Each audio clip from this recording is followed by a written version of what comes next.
আসসালামু আলাইকুম, কি খবর সবার? আশা করি দূরে এবং কাছে যে যেখান থেকে আমার ভিডিওটা দেখছেন সবাইকে আরও একবার স্বাগত জানাচ্ছি হ্যাপি উইথ নুসু চ্যানেলে। আমি নুসরাত বলছি। তো প্রতিদিনের মতো আজকেও সন্ধ্যা থেকে ভিডিওটা শুরু করে ফেললাম। তো সন্ধ্যার সময় আম্মু যাওয়ার পর ভিডিওটা অন করছি। আজকে আম্মু আসছিল, খুবই ভালো লাগছে, কারণ অনেক দিন মনে হইতেছিল যে আম্মুরে দেখি না। যদিও 2-3 দিন হয়েছে, কিন্তু মনে হইতেছে যে কবে থেকে আম্মুরে দেখি না এমন। আগে ভাবতাম যে বাবারে হয়তোবা বেশি ভালোবাসি, কিন্তু এখন দূরত্ব বাড়াতে বা সময়ের কারণে, সময়ের ব্যবধানে অনেক পরিবর্তনের কারণে, অনেক কিছুর কারণে এখন দেখছি যে না, বাবার থেকে মাকে বেশি ভালোবাসি। এটা হয়তোবা কখনো বলা হয়ে ওঠেনি আম্মুরে, ভাবছি যে বলবো, কিন্তু এখন এমন একটা সময় যে এখন এই বয়সটাতে বলতে গেলে নিজেরই লজ্জা লাগে যে এই বয়সে আইসা আম্মুরে বলবো আম্মু তোমার অনেক ভালোবাসি। আর যে বলে না যে মা না হইলে মায়ের মর্ম বোঝা যায় না, আসলে এটা সত্যি কথা।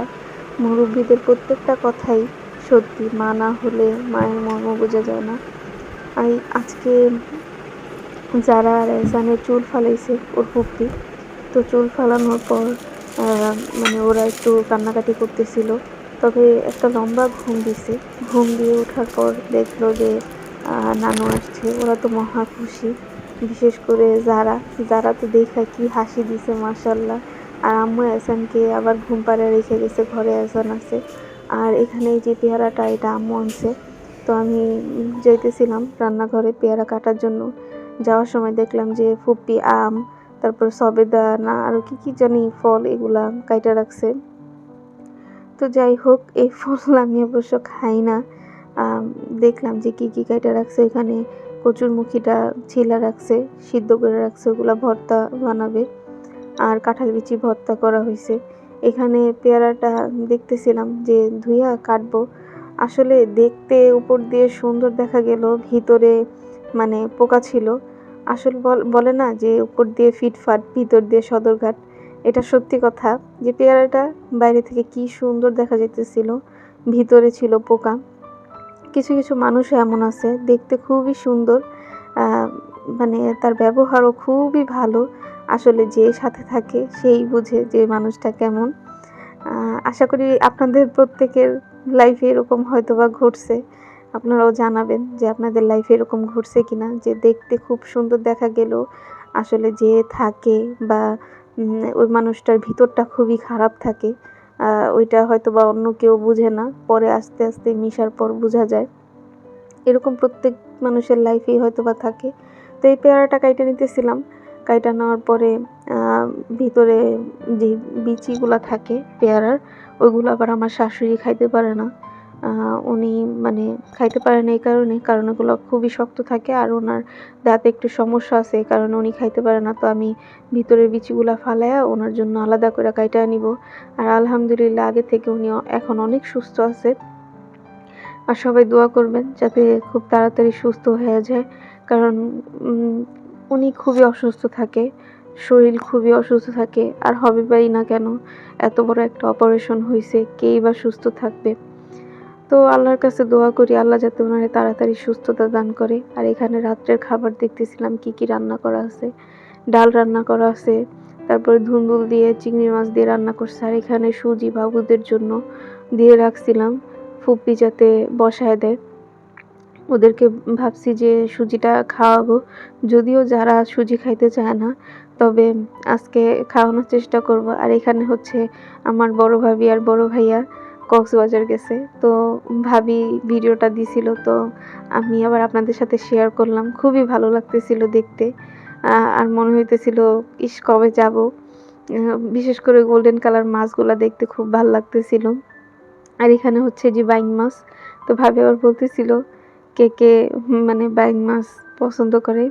এটার হয়তো বা ওইখানে লইটা মাছ বলে এরকম কিছু। যাই হোক, আমরা বাইং মাছ নামেই চিনি। আর এই তো রিমনের জন্য বড় ফুপি আমরা মাখায় রাখছিল, উনি আবার আমরা মাখায় এগুলো পছন্দ করে, টক খুব পছন্দ। আর আমি রুমটা গুছায় নিতেছিলাম যেহেতু রাত হয়ে যেতেছিল। ওদেরকে খাওয়ায়া ঘুম পাড়াবো। এখানে আলু ম্যাশ করে নিব। আলুটা ভাবছি একটু একটু দেওয়ার চেষ্টা করব, কিন্তু ওরা আলু মুখেই নিতে চায় না। তো যাই হোক, দেখতে থাকেন ভিডিওটা।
তো এখানে শসা আর আলু ম্যাশ করা হয়ে গেছে। শসাটা আলাদা রাখছি, যেহেতু ওদেরকে মানে শসাটা এভাবে খাইতে দেই ফিঙ্গার ফুড হিসেবে।